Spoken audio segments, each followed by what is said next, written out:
Welcome to our Weather Impact Report, where we take a look at the top weather stories here in Georgia and around the nation. I'm meteorologist Danielle Moss. Flooding has been very common around the United States this year, from the Texas Hill Country to right here in Covington, Georgia. This week was no different as the people of North Georgia and Chattanooga faced their own threats. Tuesday night, an apartment complex in Catoosa County flooded, submerging cars within a span of a few hours. This is a look at that video from the Battlewood Apartments in Fort Oglethorpe, where several residents had to be rescued.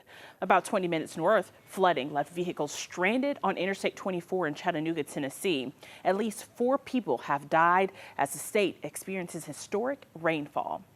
A Chattanooga police officer jumped into action on Tuesday to rescue stranded motorists in the midst of those rising floodwaters.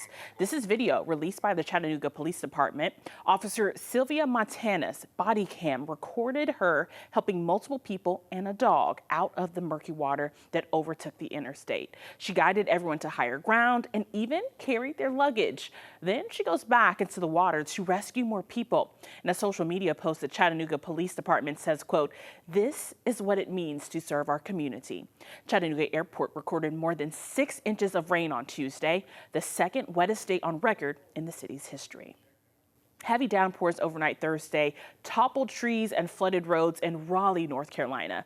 Up to 2 inches of rain fell within an hour in the city, and in nearby Cary, North Carolina, a large tree fell on Western Boulevard, coming down on an SUV with a family inside. The back window of the vehicle was smashed and there were damage to the front bumper, but the family appeared to be uninjured. Multiple vehicles were also stranded in the area as roads became flooded. Police were on hand to close down some of those roadways. Other vehicles were stranded along I-40 near Cary as floodwater caused some drivers to hydroplane off the highway. Well, you can call it a muddy mess after dozens of cars parked at a Milwaukee casino were flooded. The cars were flooded during heavy rains over the weekend.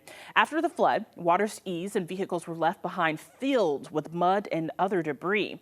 Many vehicles were submerged in water as high as 12 feet and have been deemed a total loss. The vehicles have been moved to an above-ground parking lot where customers could retrieve their vehicles and assess the damage. A dramatic moment caught on police dash cam. You can see it there. That was in Mount Pleasant, South Carolina. Lightning struck Monday afternoon, and it was powerful enough to knock out electricity across parts of the city. Utility crews were called in to restore the power while the storm moved quickly through the area.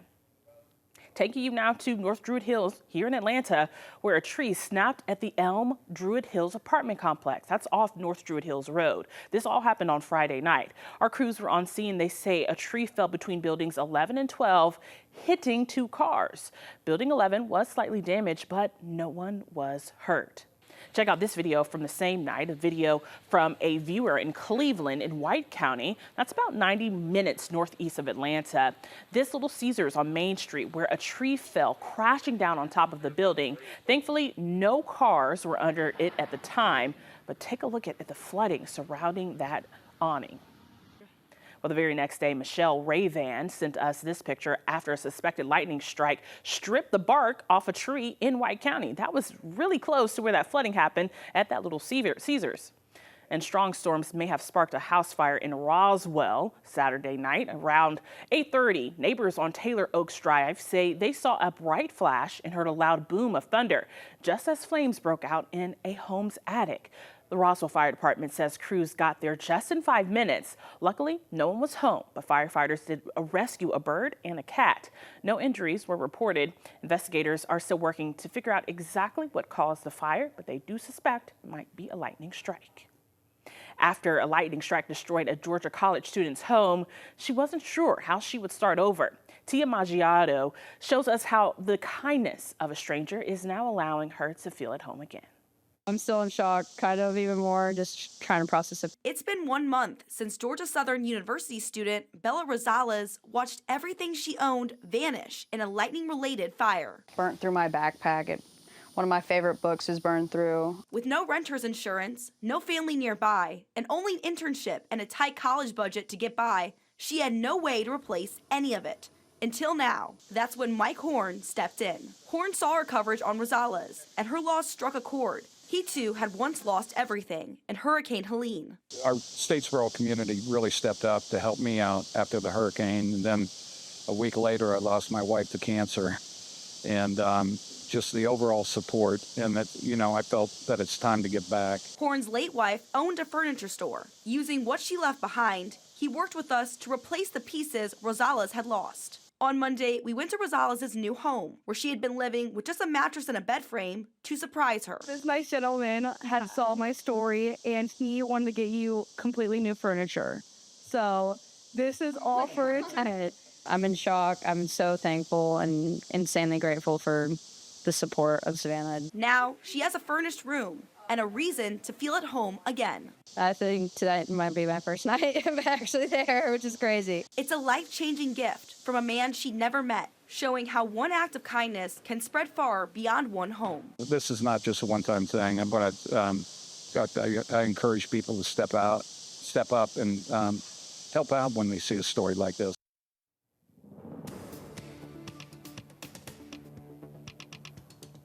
Well, Hurricane Erin intensified quickly on Saturday and became a rare Category 5 storm. As of Sunday morning, it was now a Category 3. Forecasters show that the storm is expected to track away from the U.S. as it churns through the Atlantic Ocean near the Caribbean. The hurricane is one of the fastest rapidly intensifying storms in Atlantic history.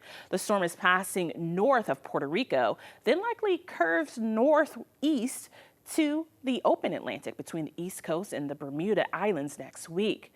However, the National Hurricane Center says Erin will produce life-threatening surf and rip currents along much of the U.S. East Coast and in the Bahamas. And the other thing we're very concerned about is the potential for surf and rip currents, dangerous conditions developing almost along the entire east coast of the United States, beginning Monday here in Florida, spreading up into the Carolinas Tuesday and Wednesday, and up into the mid-Atlantic states on Wednesday and Thursday.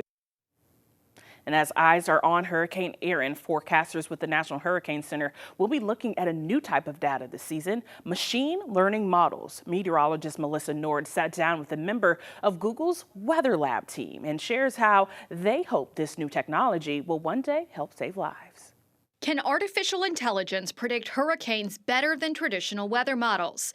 That's what Google DeepMind has set out to research. Olivia Graham is a manager for the company's Weather Lab, which has been experimenting with AI weather forecasting for the past 4 years. We've got these amazing models produced by NOAA, by the European Center for Medium Range Weather Forecasting, that use the laws of physics to predict forward what the weather is going to be.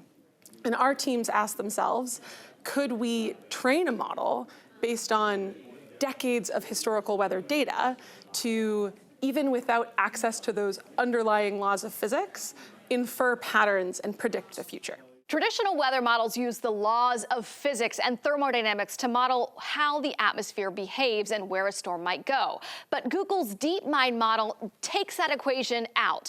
They're just looking at pattern recognition of 50 years of data, 50 years of previous storm tracks to predict where Erin might head. You could see that they might have different predictions for max wind speed here. On Weather Lab's website, users can see their machine learning models most likely track and ensembles, which show up to 50 other scenarios of how strong and where a storm might go. Google DeepMind is getting top-notch feedback with a research partnership with the National Hurricane Center. It blows my mind that when I talk to scientists, when I talk to our colleagues at the National Hurricane Center who've spent their lives studying hurricanes, that they can't believe how quickly this is moving and how quickly we're starting to see improvements. And so my hope is that this is just the beginning. Although the model shows signs of promise, it still doesn't get to the bottom line for emergency managers. The impacts.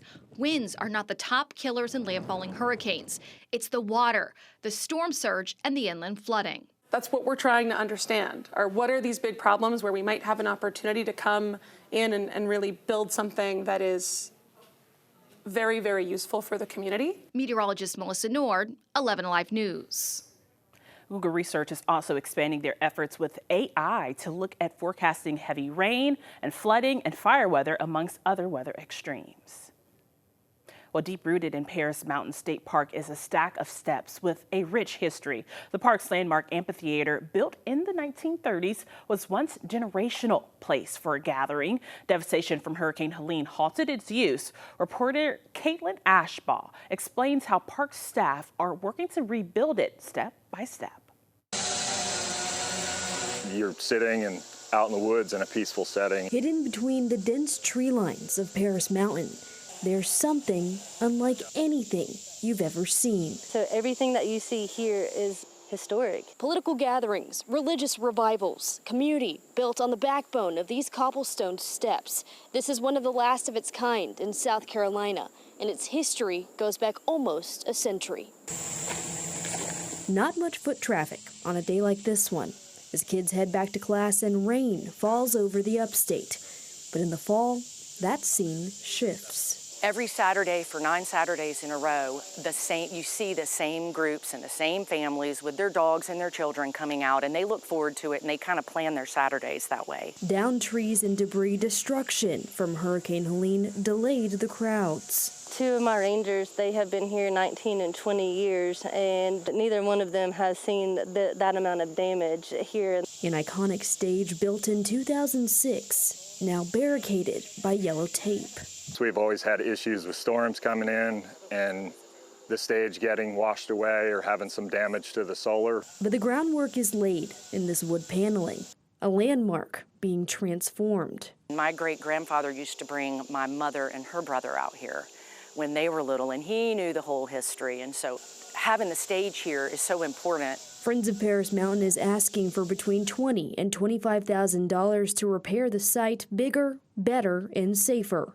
They're hopeful to restore the stage in time for next year's jam. The stage that we're going to rebuild is going to be awesome, and it's going to be able to provide music in the woods for the many years to come. Sprouts of something new, something to keep thousands coming back every single year. I could have never envisioned Paris Mountain in 2005 to what it is now.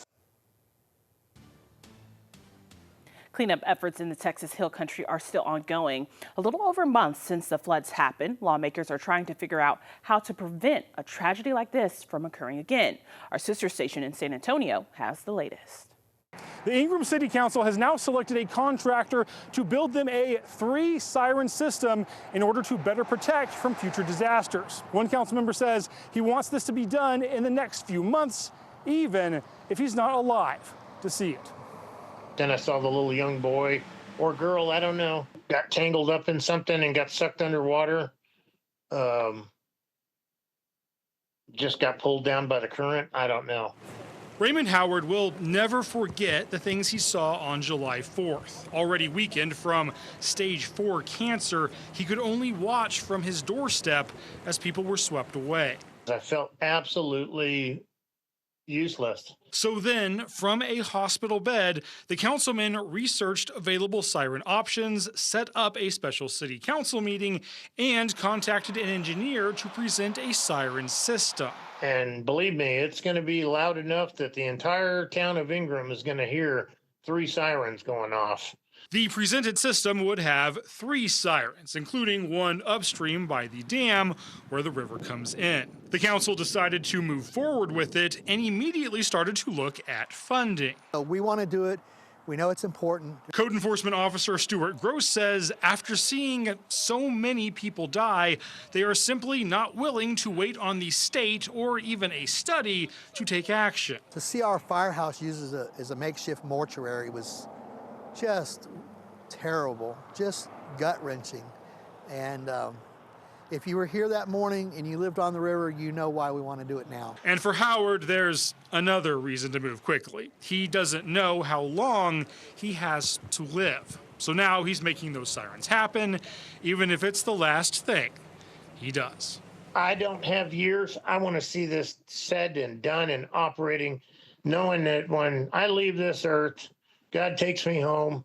I've done my part in trying to save people down the line. So the council is now looking for that $170,000 they will need to make the system happen. Gross says they will even take some of that money out of the budget if they have to. In Ingram, Andrew Moore, KENS 5. Well, check this out. Girls in North Carolina who were gifted dolls in the aftermath of Hurricane Helene last year are now paying that kindness forward. Over the weekend, they packed dolls for girls impacted by the deadly Texas flooding. They packed up more than 40 dolls on Sunday alone. The founder of the initiative, which is called Mountain Heirlooms, says it's all about kindness and healing.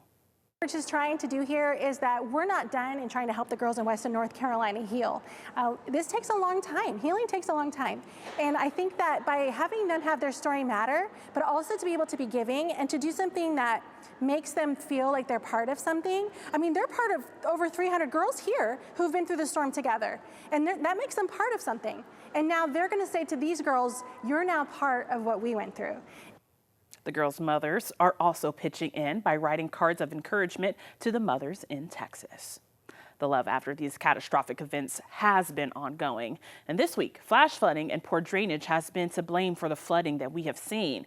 What would you do if you were stranded on the interstate during dangerous weather conditions? A question to think about when the weather is quiet. With your Weather Impact Report, I'm Danielle Moss.